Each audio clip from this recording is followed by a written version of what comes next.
What is up, everyone, and welcome back to the Talking Sports Podcast right here on YouTube, Apple Podcast, and Spotify. I am your host, Peter DiBiasi. We are in a new setup. It's a different backdrop. We're trying things here. We have Augusta to, I guess, your right or your left, I don't know what side, my left and your left. We have Augusta right here. We got nothing here. Maybe we'll add something in the future. We got a purple light here. We are trying new things, new setup. I'm in a new apartment, and now we have a new setup. But the Talking Sports Podcast is not going anywhere. Hopefully you guys enjoyed this little bit of a couple weeks we had off. But we're getting right back into the thick of things. Golf season's right around the corner, or not right around the corner. Golf season's going on right now. We have a ton of majors coming up. March Madness, all that fun stuff. But we did this last year, and before we get into today's episode, it's been a while, but we're sponsored by Underdog Fantasy. Make sure you guys use code TSB for a 100% deposit match up to $100 on Underdog Fantasy. Get on to Underdog Fantasy right now. Link is in the description. And as always, follow us on social media at Talking Sports PD on X and on Instagram. Link is in the description. Make sure you guys follow us on both platforms. You can tell I'm stuttering right now for some reason. It's been a while. It's been a couple weeks. New setting, new climate. I'm not used to this, so give me a minute. But we did this last year, and I'm going to bring it up to my screen here. I'm going to add it to my stage here, and you guys can see it. So we did this last year. The new coaches have been hired. There's been 10 new coaches hired. The Browns, the Cardinals, the Dolphins, the Falcons, the Giants, the Bills, the Raiders, the Ravens, the Steelers, and the Tennessee Titans have done their coaching searches. They have found their next guy that they think can lead them to the future. So we did this last year. We did tiers. There's tier 1, there's tier 2, there's tier 3, and there's tier 4, and then there's tier 5. Obviously, tier 1's the best, tier 5's the worst. And I'm going to put them into tiers. If I'm looking to this way, you guys can see I have another monitor over here, and I can add all this kind of stuff, and I'm trying to create a little bit of a different vibe that we got going on here. It's going to be a work in progress. But let's start with the Cleveland Browns and Todd Monken. Cleveland Browns hired Todd Monken. If you don't know where Todd Monken just came from, he was the Baltimore Ravens offensive coordinator for the last couple of years under John Harbaugh. There was rumors if he did not end up getting this job meaning the Cleveland Browns job, he would have been the OC under John Harbaugh with the Giants. And obviously we'll get to John Harbaugh in a couple minutes here.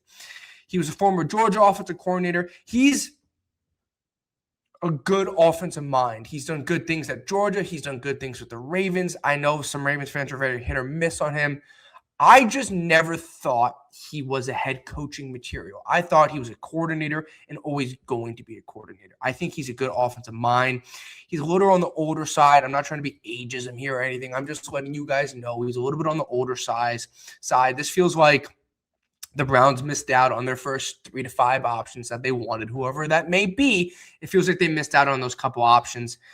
What tier I'm going to put Todd Monken in? I'm going to put him in tier 4. I don't know if this is a bad hire or a good hire. I think it's a little below average. He's going to go into tier 4.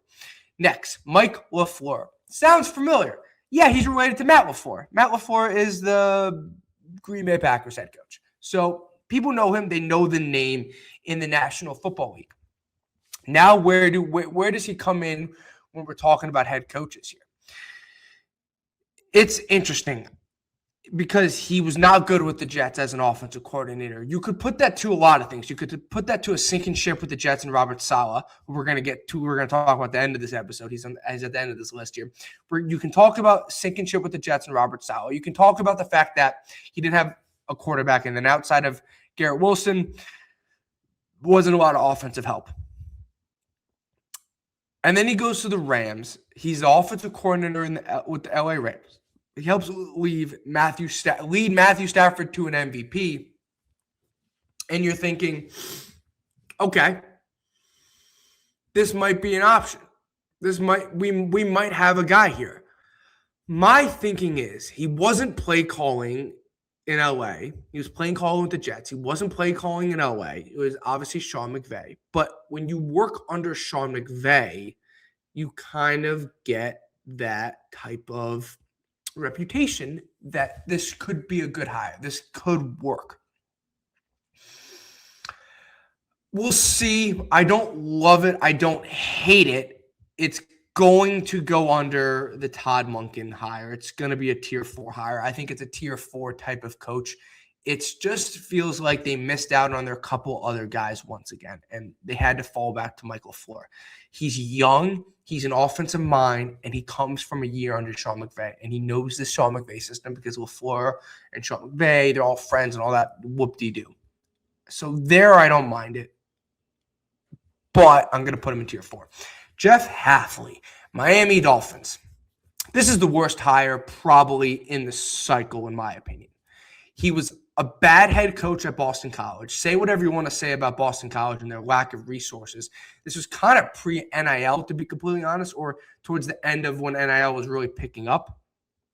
He was not a good coach at Boston College. Say what you want about Boston College. Obviously, they're not a football school. They don't invest in football, and they don't have the NIL resources to be a football school. But he was not good at Boston College. Like, no ifs, ands, or buts. He takes the Green Bay DC job, and he puts a formidable defense. They faltered towards the end of the year defensively, but for the last couple of years, the Green Bay Packers have been a very good to a really good defensive team. This hire seems so bland and so boring. And it's nothing against Jeff Hafley because I think he can coach the defensive side of the ball. I just don't know. He doesn't scream CEO. He doesn't scream head coach material. And when I say CEO, when you're a head coach, you have to be the CEO. You're not just an offensive mind. You're not just a defensive mind. You're a special teams guy. You're everything. You're everything in that building. You have to be that CEO type of coach. I don't know if he does that for me. Look, we are not going to know if this works out right away. They are already cutting guys. They cut Bradley Chubb. They moved off Tyreek Hill. They're probably going to move off Tua. Like, they're going to have to gut this team to get them into a cap-friendly market, a cap-friendly situation, because the previous regime under McDaniels and Greer did an absolute disgustingly poor job of how to manage a cap. And I'm not going to judge Jeff Hafley until year 3. I think he has to get into year 3 before you adequately judge this guy. It doesn't mean I can't grade what I think this hire is going to be, and I'm going to put him in a tier 5. I just don't love this hire. I just don't think it's a great hire, in my opinion. I'm going to put him in a tier 5. Kevin Stefanski. He used to coach the Cleveland Browns. He did used to coach the Cleveland Browns. And Kevin Stefanski is now the Atlanta Falcons head coach. It's a weird dynamic with Kevin Stefanski because where do you put the blame for some of the mishaps? Because whatever you want to say about how good of a coach you think Kevin Stefanski is, they were bad the last couple of years. The Cleveland Browns were not good the last 2 years. You can put that to roster construction. You can put that to the lack of quarterback play. You can put that to head coach. But Kevin Stefanski was the head coach of the Cleveland Browns the last 2 years, and they were a horrible football team. That's the truth. I'm not saying it's all on Kevin Stefanski. I'm saying is he was the head coach of a team that was not good the last 2 years. I think he is good at developing quarterbacks. I don't know where he's going with Michael Penix. If Michael Penix is the future, we'll see what happens there. They don't have their first-round pick this year. It's going to LA. That can't help. They have offensive weapons in Kyle Pitts and Drake London and in Bijan Robinson. So I think offensively they can be good. He's a really good offensive mind. He's won multiple coach of the years. He's made the playoffs with Cleveland Browns. I think he's a really good head coach.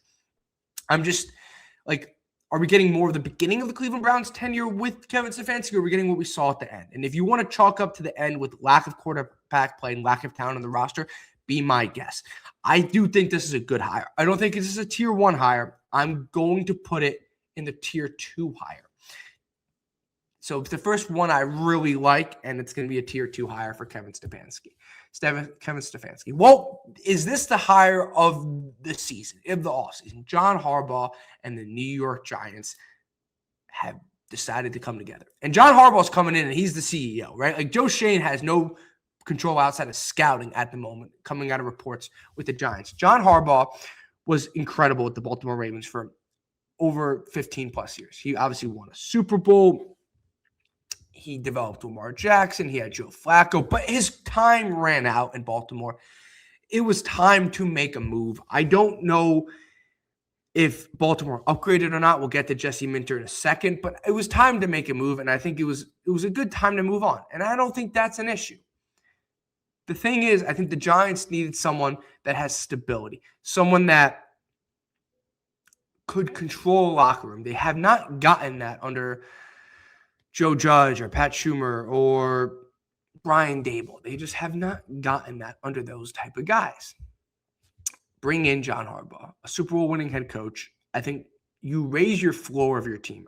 Your ceiling obviously goes up, but you raise the floor. And what I mean by that, I think you limit the amount of damage you can do like in a year one or year two. Like I know Giants fans, like we're going to win 10, 11 games year one. I don't know if you have to win 10, 11 games year one to say year one's a success. You've been a bottom 5 team the last 10 years. You've been a really bad team. Anything above 7 wins, in my opinion, is a successful year one.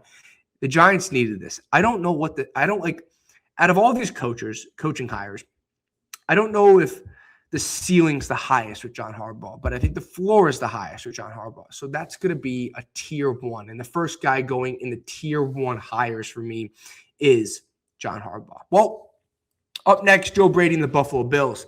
The former quarterback, former OC of the LSU Tigers, who won a national championship with Joe Burrow. Maybe Justin Jefferson comes to Buffalo. I'm half joking, but maybe it's fun to dream. OC under the Bills for the last 2 years, and now is officially the head coach of the Buffalo Bills. So the Bills moved off Sean McDermott, and I'm not going to get into a podcast about what I think about Sean McDermott here. I love Sean McDermott. I have a lot of respect for Sean McDermott as a human being, as a head coach. I think he did great things with the Buffalo Bills. But you can point towards John Harbaugh as maybe this was a time to move on. We'll see. But this is not what this podcast or episode is about. It's about what does Joe Brady hire for the Bills. My number one choice, and we'll get to him in a second here, was Clint Kubiak. I thought Clint Kubiak should have been the head coach of the Buffalo Bills. He was my number one choice. At number 2, there was a multitude of guys, and Joe Brady was one of those guys that I liked at number 2. Joe Brady's ability to be a CEO, and I mentioned it about 5 minutes ago, is something that I think swayed the Bills, Brandon Beane and Terry Pegula, to make this hire.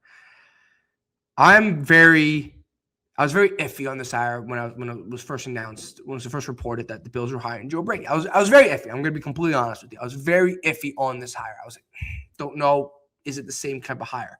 As I've learned and what he's done with the staff, bringing in Carmichael to be the OC, experience with Drew Brees as an OC for 14 plus years. Obviously, Joe Brady still will be calling plays, which is my opinion always good as a head coach. Do what you got hired to do. If you were a defensive coordinator and you got hired to be a head coach, call defensive plays. If you're an OC and you got hired to be a head coach, call offensive plays. I think Sean McDermott didn't do that enough when he was the Buffalo Bills head coach. And then they bring in Jim Leonhard to be the DC. So I think he's surrounded himself with a great staff. They have Josh Allen. They're going to revamp this offense. And I think what I've heard and what has come out is that a lot of the personnel decisions was made by Sean McDermott, and a lot of the offensive positions and offensive plays were made by Sean McDermott. Sean McDermott had a lot more hands-on approach in the Bills offense than I think people wanted to let on. And that created a dynamic where maybe it wasn't really Joe Brady's offense. Maybe it was more Sean McDermott's.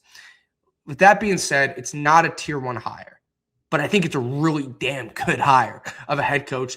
And I think he speaks CEO. I think he gives me that CEO type of vibes. It's not tier 1, but it's tier 2. I think it's a really, really good hire. I think it's just below a tier 1, but I think it's a great hire for the Buffalo Bills with Joe Brady. This is the guy I wanted, Clint Kubiak and the Las Vegas Raiders.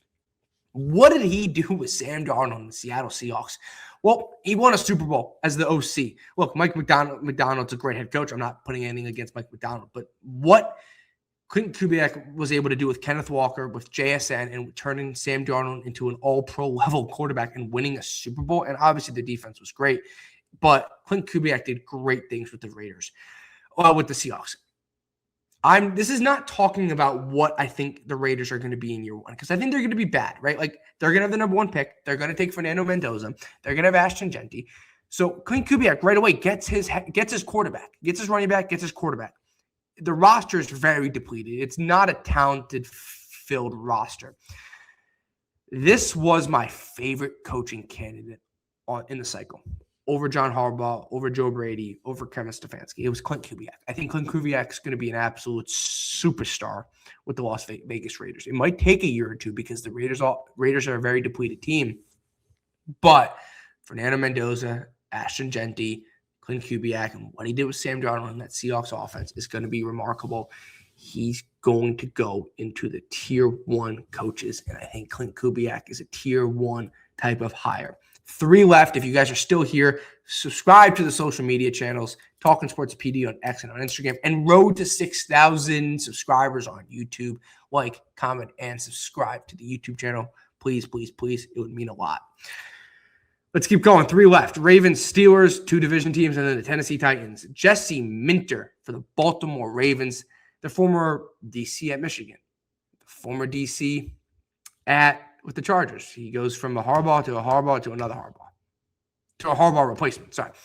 Under Harbaugh, one of the Harbaughs at Michigan, under the same Harbaugh with the Chargers, and then replaces another Harbaugh with the Ravens. Yeah, that makes sense.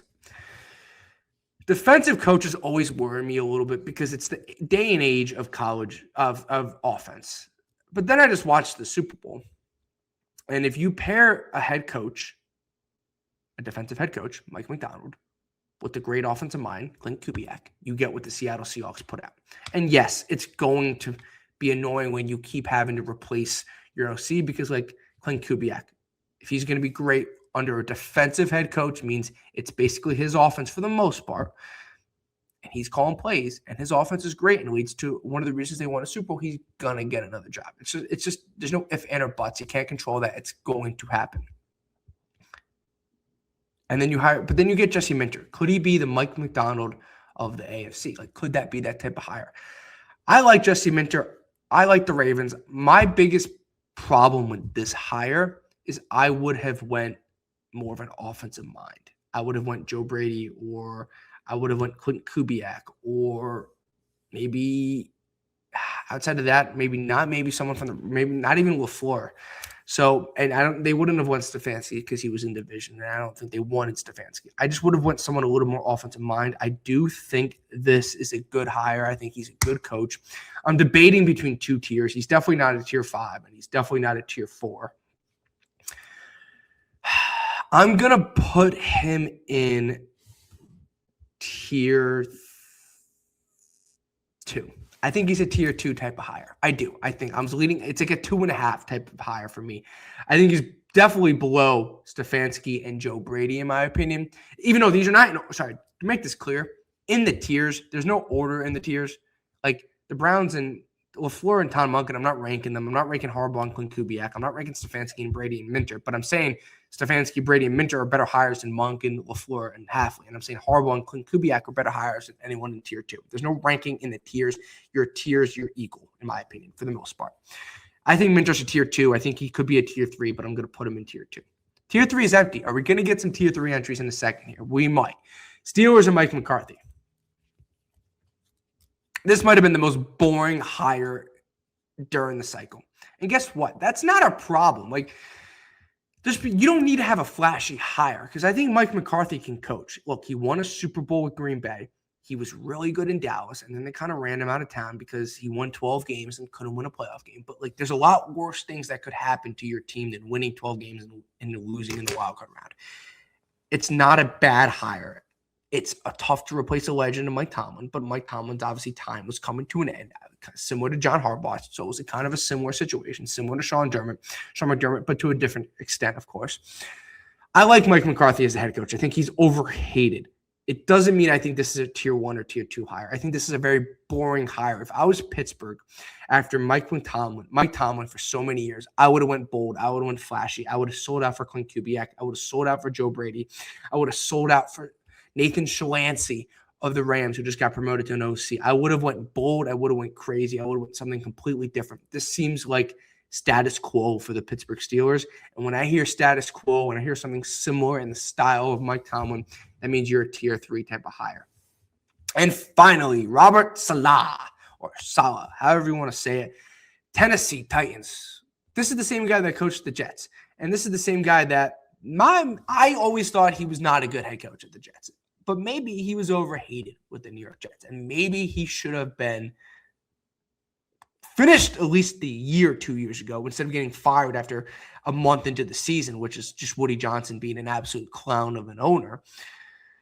He goes to San Fran, which is where he excelled in his career, and he was a defensive coordinator, and he was great with a depleted injured team, which is always with the 49ers, but he was great. And then you bring in him as the Tennessee Titans head coach. Cam Ward, Brian Dable's the OC, which I think is a really good hire as OC. My biggest concern here, I think you lack a ceiling here where it's going to be anything more than just a good coach, which is fine. That's not a problem like there. I just said it with Mike McCarthy. I think Mike McCarthy is a good coach. He's not an elite coach. He could never be an elite coach. He's never going to be a great coach. I get that vibe with Robert Saleh. The one thing where I could push back on that argument against me is he knew what worked with the Jets, and he knows what worked with the Jets and knows what didn't work with the Jets. Getting a second chance is not always an option for a lot of these coaches.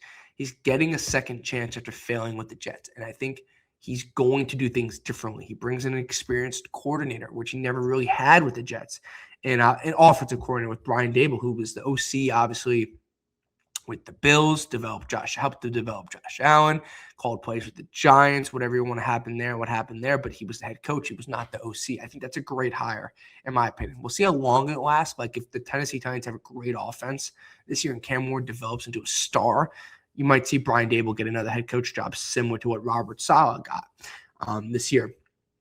I'm teetering between tier 2 and tier 3. I'm going to be safe. I'm going to put him in tier 3. I just don't think there's a lot of ceiling here, but I do think he raises the floor of this team, and I think this has a chance to be a good, solid hire. Awesome. Let me know what you guys think down below. If you're on Apple Podcasts or Spotify, hopefully I explained that to you guys enough. Obviously, if you're on YouTube, you can see it. We'll run it through one more time before we get out of here. We'll go from worst to best. Tier 5, Jeff Hafley to the Miami Dolphins. Tier 4, Todd Monken to the Cleveland Browns and Michael Flohr to the Arizona Cardinals. Tier 3, Mike McCarthy to the Pittsburgh Steelers and Robert Saleh to the Tennessee Titans. In Tier 2, Kevin Stefanski to the Atlanta Falcons, Joe Brady to the Buffalo Bills, Jesse Minter to the Baltimore Ravens, and my Tier 1 head coaches, John Harbaugh to the New York Giants and Clint Kubiak to the Las Vegas Raiders. That is going to do it for us over here. That is way too close. Hopefully the new setup is cool. We're going to keep adjusting, maybe get new colors in here. I don't know. We're going to have fun here, but I like the new setup. I think it's kind of cool. As always, we're sponsored by Underdog Fantasy. Use code TSB for a 100% deposit match up to $100 on Underdog Fantasy. Link is in the description. And as always, follow us on social media at Talking Sports PD on X and on Instagram. A lot of things coming your way. March Madness, NBA playoffs, MLB season right around the corner, and then obviously a ton of golf tournament and a ton of content coming your way on the channel. Hopefully you guys enjoyed this episode. As always, your main job when you click on this episode, like, comment, and subscribe to the YouTube channel. Road to 6,000 subscribers on the channel. Hopefully you guys enjoyed this episode. Hopefully you guys enjoyed this backdrop. Augusta here. We'll see what happens over there, but hopefully you guys enjoyed this episode. Until next time, subscribe to the YouTube channel. Thank you, and I'll see you guys in the next one.